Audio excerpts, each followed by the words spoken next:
한국교회 친구들 안녕하세요. 9월 27일 온라인 예배에 오신 여러분들을 환영합니다. 다 함께 두 손 모으고 두 눈 감고 사도신경 신앙 고백함으로 예배를 시작하겠습니다.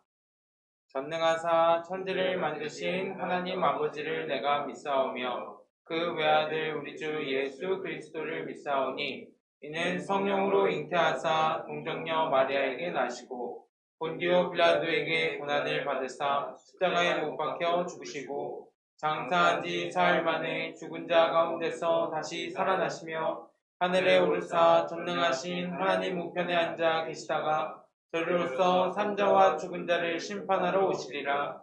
성령을 믿사오며 거룩한 공회와 성도가 서로 교통하는 것과 죄를 사하여 주시는 것과 몸이 다시 사는 것과 영원히 사는 것을 믿사옵나이다. 아멘.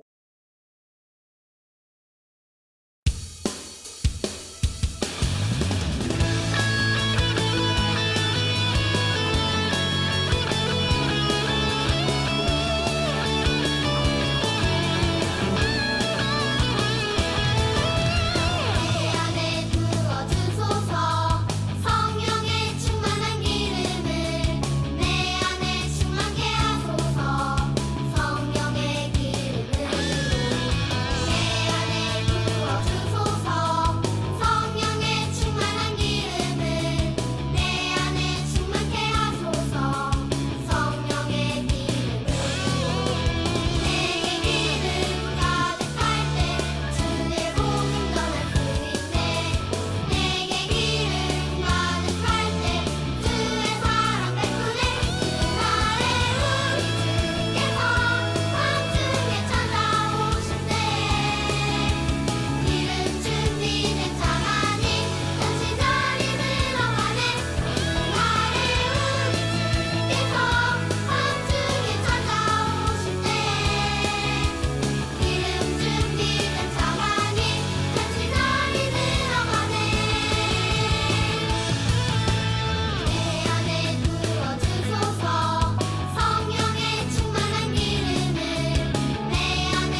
기도드리겠습니다. 하나님 아버지 감사합니다. 이 힘든 시기에도 불구하고 이렇게 살아가는 것, 이렇게 열심히 살아가는 것에 대해서 정말 감사합니다.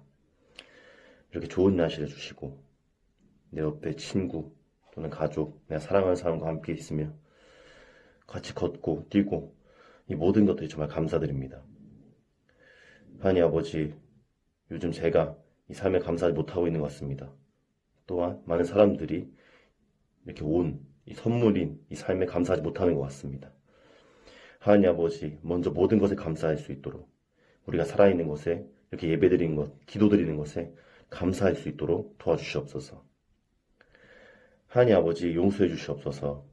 사람은 시기, 질투하고 모함하고 욕을 하고 놀리고 이 모든 것들을 용서해 주시옵시고, 하나님 아버지, 내가 다신 그런 남을 시기 질투하고 미워하지 않고 좀 사랑으로 보담할 수 있고 감사하며 보담할 수 있는 우리 소년부 친구들 또 제가 될 수 있도록 도와주시옵소서. 하나님 아버지, 또한 주님 아버지를 보지 못한 것 또 용서해 주시옵소서. 유혹과 세상의 유혹, 시험에도 정말 무릎 꿇고 주님 아버지 항상 쓰러졌습니다. 하나님 아버지, 그럴 때마다 주님을 볼 수 있도록 도와주시옵소서. 하나님 아버지, 힘든 친구들이 있고 또 힘든 상황에 놓인 친구들이 있습니다. 주님 아버지, 물질적으로나 정신적으로나 도와주시옵시고 주님 아버지의 손으로서 그들을 치유해 주시옵소서. 힘든 자, 아픈 자가 있다면 주님 아버지 손길로 치유해 주시옵시고 모든 것을 주님 아버지가 꼭 두 손 붙잡고 같이 나아갈 수 있도록 도와주시옵소서. 하나님 아버지, 또한 방황하는 자가 있다면, 힘들어하는 자가 있다면 주님 아버지 부응해 주시옵소서. 안아 주시옵소서. 같이 이 길로 주님 아버지의 길로 나아갈 수 있도록 도와주시옵소서. 정말 소년부 친구들 보고 싶습니다. 정말 모두가 건강하고 다치지 않고 아프지 않고 끝까지 정말 주님 아버지를 예배하고 기도로 나아갈 수 있도록 도와주시옵소서. 모두가 서로 사랑하며 모두가 서로 감사할 수 있는 그런 소년부 친구들, 더 나아가 라몬교회, 더 나아가 세상이 될 수 있도록 주님 아버지가 도와주시옵소서. 감사합니다. 주 예수의 이름으로 기도드렸습니다. 아멘. 오늘 하나님께서 우리에게 주시는 말씀 누가복음 19장 45절에서 46절까지 말씀입니다. 한 목소리로 읽겠습니다. 시작. 성전에 들어가사 장사하는 자들을 내쫓으시며 그들에게 이르시되 기록된 바 내 집은 기도하는 집이 되리라 하였거늘 너희는 강도의 소굴을 만들었도다 하시니라. 아멘. 여러분, 반전이라는 말을 들어보셨나요? 반전이란 일의 형세가 완전히 뒤바뀜을 뜻해요. 무슨 말이냐고요? 다음 사진을 한번 보겠습니다. 무슨 사진인가요? 아름다운 여성분이 한 분 계시죠? 우리가 이 여성을 바라볼 때 자연스레 어떤 생각을 가지냐면요. 참 얼굴도 예쁘시고 날씬하시고 우아하시겠다라는 생각을 가져요. 그런데 짜자잔! 이 여성분은 보디빌더래요. 그래서 마른 몸매가 아닌 근육으로 자신의 몸을 가꾸셨어요. 어때요? 여러분의 생각에 조금 신선한 충격을 가져다 주었나요? 이처럼 반전은 우리에게 충격과 때로는 신선한 흥미를 불러 일으키는 것 같아요. 그래서 영화나 드라마를 볼 때도 어떠나요? 뻔한 내용보다는 생각지 못한 반전이 있는 영화를 우리는 찾게 돼요. 그런데요, 이렇게 재미있고 흥미진진한 반전이 영화나 드라마에서만 볼 수 있는 것이 아니래요. 오늘 말씀 속에서도 찾아볼 수 있습니다. 여러분에게 한번 물어볼게요. 우리가 생각하는 예수님의 성격은 어떤가요? 아마 전도사님하고 비슷하게 온화하고 따뜻한 이미지를 떠올리기 쉬울 거예요. 그런데 이렇게 온화하고 성격 좋은 예수님께서 눈에 보이던 것들을 다 때려 부시면서 화를 크게 내셨다면 여러분은 믿으시겠어요? 헐, 대반전인가요? 그 장면이 오늘 본문에 나오는 장면이에요. 성전에 들어가셨다가 예수님께서는 장사하는 무리들을 보셨습니다. 그리고 그 장사하는 무리를 보시고 노끈으로 채찍을 만들어서 소와 양과 염소들을 다 쫓아내시고 돈 바꾸는 사람들의 상을 다 뒤집어 엎으셨어요. 여러분 한번 생각해 보았으면 좋겠어요. 성전에서 장사하는 일이 왜 그렇게 분노할 만한 내용이었을까요? 그렇게 꼭 예수님께서는 화를 내셔야만 하셨을까요? 전도사님은 잘 이해가 되지 않아요. 사랑하는 여러분, 그때 당시 유대인들은요, 성전 앞에서 장사를 하는 정당한 이유가 있었어요. 그 당시 로마의 식민지였던 이스라엘 사람들은요, 본래 가나안 땅에서 살지 못하고 다른 지역으로 뿔뿔이 흩어져 살게 되었어요. 하지만 명절이 되면 꼭 고향 예루살렘에 모이곤 했었어요. 그 이유는 유월절, 초막절, 오순절과 같은 이 명절 때마다 자신들을 구원하셨던 하나님을 기억하며 또 비록 지금은 로마의 식민지로 있지만 언젠가는 하나님께서 이스라엘을 구원하실 것이라는 믿음 때문이었지요. 어때요? 대단하죠? 바라기는 우리 친구들도 추석 연휴 동안에 예배를 쉬지 않는 우리 친구들이 되었으면 좋겠습니다. 그렇다면 생각해 볼까요? 그 당시 사람들은요, 지금의 우리처럼 비행기나 기차나 차가 있었나요? 없었나요? 없었어요. 그래서 예루살렘에 가기 위해서는 대략 많게는 3개월, 아니 6개월, 뭐 1년도 걸렸을 수도 있고, 적게는 며칠을 걸어서 와야 했대요. 근데 몸만 가지고 오면 편하죠. 하지만 몸만 가지고 올까요? 아니요. 예배하기 위해서는 하나님께 드릴 귀한 예물이 필요해요. 오늘날에 우리가 예배 때마다 하나님께 헌금을 하는 것처럼 그때 당시 소나 양을 데리고 먼 거리를 걸어오는 것은 쉽지 않은 일이었대요. 그 이유는요, 먼 길을 오다가 하나님께 드려질 귀한 제물인 양이나 소나 염소가 가는 도중 병들어 죽거나 또는 도둑을 만나서 없어지는 등 얼마나 힘들었겠어요. 그치요? 그래서 이런 어려움을 해결하고자 제사장들은 성전 근처에 흠이 없고 깨끗한 제물들을 미리 성전 앞에서 준비하고 있었던 것이었어요. 그게 원래 성전 앞에서 장사하는 목적이었지요. 힘이 없는 백성들이 하나님께 예배를 드릴 때 어려움이 없도록 해주기 위해서 장사를 하고 있었던 것이었어요. 자, 이걸 알고 다시 말씀을 보니까 예수님이 조금은 너무하다는 생각이 들지 않으세요? 예수님이 화내시는 모습이 조금은 어색하게 느껴지지 않으신가요? 성전에서 백성들의 편리를 위해 봉사하는 일이 예수님께서는 분노하셔서 상을 다 뒤집어 엎으시고 다 내쫓을 만큼 그렇게 심각한 문제가 되는 거예요? 조금은 봐주면 안 되나요? 그저 예배를 드리러 오는 사람들을 위해서 장사만 하는 것이었는데 어떻게 장사하던 집이 예수님께서 말씀하셨던 것처럼 강도의 집으로 바뀔 수 있었을까요? 왜 예수님은 이 장사하던 사람들을 다 내쫓으셨을까요? 사랑하는 여러분, 바가지 씌운다라는 말을 아시나요?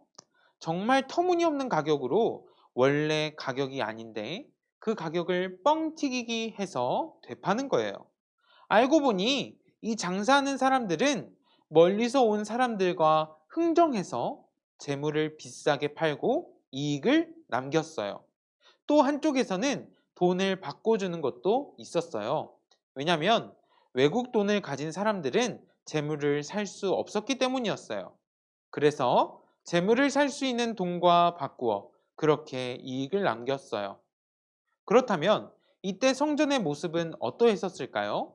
하나님을 사랑하는 마음과 정말 기쁨이 넘쳐나는 제사를 드렸을까요? 아마도 많은 사람들이 비싼 재물을 사야 해서 너무도 힘들었을 것이고 또 재물을 파는 사람들은 어떻게든 이익을 남기기 위해서 속여서 비싸게 팔았을 것이에요. 정작 하나님께 예배드리는데 불편함이 없기 위해 성전에서 장사했지만 시간에 따라 장사가 하나님보다 더 중요하게 되어진 것이었어요. 예수님은 바로 이런 모습을 보고 물러가라. 내 집은 기도하는 집이다. 그런데 너희는 이곳을 강도의 소굴로 만들어놨다. 썩 물러가라 하며 쫓아내신 것이었지요. 예수님의 말씀처럼 성전은 하나님이 거하시고 하나님을 예배하는 곳이에요. 성경은 눈에 보이는 교회 건물도 성전이라고 하지만 진짜 성전은 바로 나라고 이야기해요. 오늘 말씀을 들으며 깊이 한번 가슴에 손을 대며 생각해 보았으면 좋겠어요. 내 몸은 하나님이 머무시는 귀한 성전이라고 이야기하는데 내 마음 속에 하나님보다 더 귀하게 생각하는 것은 없나요? 내 마음 속에 지금 이 시간 하나님 말씀에만 집중해야 되는데 예배드리는 내 주변이 너무 다른 것들로 어질러 있어서 마음을 빼앗기곤 있지 않나요? 모바일로 예배드리기 때문에 전도사님의 말씀의 내용보다는 옆에 보이는 재밌는 유튜브 동영상이 더 눈에 들어오지는 않나요? 부디 오늘 말씀을 들으며 한번 생각해 보세요. 예수님께서 성전을 깨끗게 하시는 것만큼 화를 내시는 일을 성경에서 본 적이 있나요? 제자들 중 한 명이 배신을 할 때에도 예수님께서는 화를 내지 않으셨어요. 제자들이 기도 중에 잠에 들었을 때도 예수님은 화를 내지 않으셨어요. 믿음이 연약한 모습을 보일 때에도 역시 예수님께서는 화를 내지 않으셨어요. 하지만 성전을 깨끗게 하는 데 있어서만큼은 화를 내셨어요.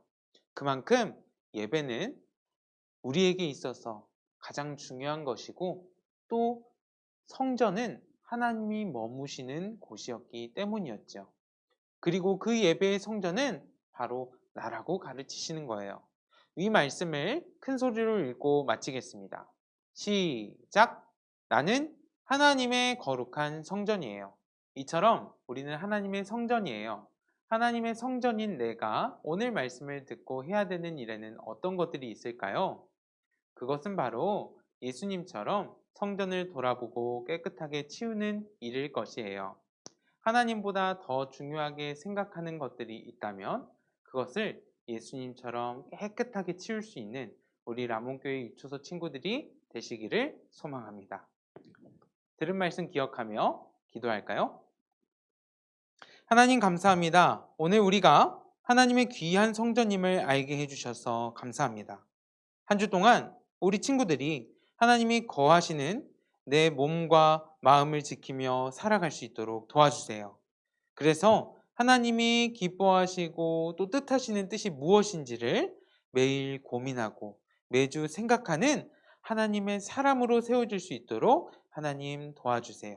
감사드리며 예수님의 이름으로 기도드렸습니다. 아멘. 주기도문으로 예배 마치겠습니다. 하늘에 계신 우리 아버지여, 이름이 거룩히 여김을 받으시오며 나라의 임하옵시며 뜻이 하늘에서 이룬 것 같이 땅에서도 이루어지이다. 오늘날 우리에게 일용할 양식을 주옵시고 우리가 우리에게 죄 지은 자를 사하여 준 것 같이 우리의 죄를 사하여 주옵시고 우리를 시험에 들게 하지 마옵시고 다만 악에서 구하옵소서. 대개 나라와 권세와 영광이 아버지께 영원히 있사옵나이다. 아멘.